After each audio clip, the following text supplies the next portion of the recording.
बिस्मिल्लाहिर्रहमानिर्रहीम। अस्सलामुअलैकुम। मटर और चिकन का और आलू का बिल्कुल मुनफरिद अंदाज़ में सालन बनाएंगे आज हम। उसके लिए हमने लिया एक प्याली भर के हमने ली इसमें कुकिंग ऑयल और उसके अंदर डाल दिए तकरीबन एक प्याली। हमारे पास मटर हैं, उनको पहले हल्का सा फ्राई कर लिया, सिर्फ़ 1 मिनट के लिए फ्राई करेंगे। और उसके बाद जो आलू हमने क्यूब्स में कट किए हुए हैं उनको भी हम इसी तरह से उसी ऑयल के अंदर तो हल्का हल्का सा फ्राई कर लेंगे। तकरीबन 2 मिनट के लिए फ्राई करने के बाद अब हमने इसको भी निकाल लेना है प्लेट में। और अब चिकन की बारी आ जाएगी और उसी ऑयल के अंदर अब हम डाल देंगे चिकन। और चिकन डालते ही आपको अगर महसूस हो कि आपका चिकन आपकी कढ़ाई से चिपक रहा है तो इस पर थोड़ा सा नमक स्प्रिंकल कर दीजिए, तो ये चिपकना बंद हो जाएगा। इसको हल्का हल्का फ्राई कर लेंगे हम। और जब तक कि चिकन का कलर थोड़ा थोड़ा गोल्डन हो जाता है, इसको फ्राई करने के बाद इसको भी प्लेट में हम निकाल लेंगे। और अब हम मसाला बनाएंगे। अगर इस तरीके से आप आलू मटर और चिकन का सालन बनाएंगे तो आपके बच्चे जो कि वेजिटेबल्स नहीं खाते वो भी इसको बहुत शौक़ से खाएंगे। अब ऑयल के अंदर हम डालेंगे 1 अदद दरमियाना प्याज जो कि मैंने चॉप किया हुआ है। उसको अच्छे से गोल्डन फ्राई करने के बाद इसमें चले जाएंगे टमाटर।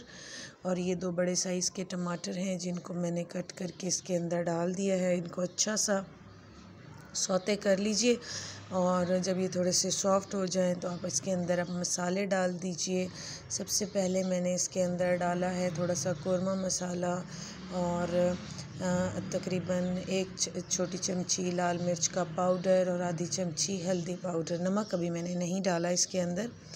थोड़ी देर के लिए थोड़ा सा पानी का छींटा दे के ढक्कन बंद करके इसको पका लेने के बाद अब हम इसके अंदर डाल देंगे इस मसाले में चिकन की अच्छे से इस मसाले के अंदर भुनाई करेंगे। और भुनाई करते वक्त इसके अंदर चला जाएगा लहसुन का पेस्ट, जो कि आप लहसुन चॉप किया हुआ भी डाल सकते हैं, पेस्ट भी डाल सकते हैं।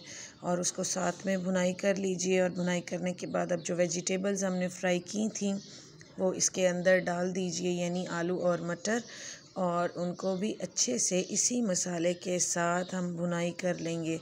जब हम इसकी भुनाई कर रहे होंगे बहुत मज़े की इसकी खुशबू आ रही होगी और ऐसे इतना मज़ेदार जैसे कि आपने घर में मटन पकाया हो। और इसकी अच्छे से भुनाई करने के बाद अब इसके अंदर जाएगा 1 गिलास पानी और इसी 1 गिलास के अंदर ये हम इसको पका लेंगे थोड़ी देर के लिए ढक कर। और जैसे ही उबाल आने लगेगा इसको हम ढक कर थोड़ी देर के लिए पका लेंगे। तकरीबन 4 से 5 मिनट के बाद हमारा चिकन और मटर और आलू गल चुका होगा। इस पर हरी मिर्च डालिए और लास्ट में नमक डालिएगा। ये राज है अपने वेजिटेबल्स को जल्दी गलाने का। आखिर में कसूरी मेथी डालिए और गरम गरम सर्व कीजिए।